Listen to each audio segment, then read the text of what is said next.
Welcome to Dirty Happy Hoe, the wet edition. I am Shauna, your hostess, and I wanted to answer a couple of questions that were asked in chat or in the comment section and let you know that I am reading them and wanting to respond as best as I can.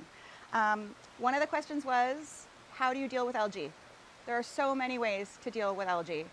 The best thing to remember though is algae eats waste, and if you have waste in your pond, that needs to go somewhere.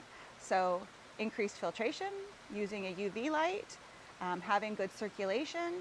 You can use barley, sunsail, plants, all of those ideas. And so the way my most effective way is definitely plants. I try to cover at least half the pond with pond plants because those pond plants will eat the nutrients that would otherwise feed the algae. Sunsail also cuts down on the sunlight, which will reduce the speed with which the algae grows. The other thing I do and expect in the spring, when these plants aren't there, we will have algae.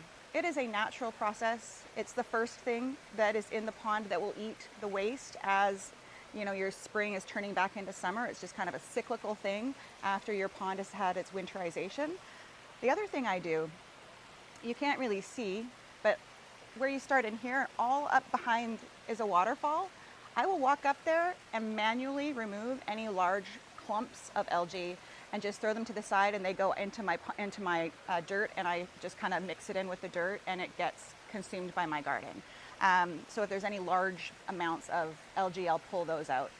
Additionally, I do have a pond vac, and when I use that, I will do a video for you, but I don't use it that often because it is a big job.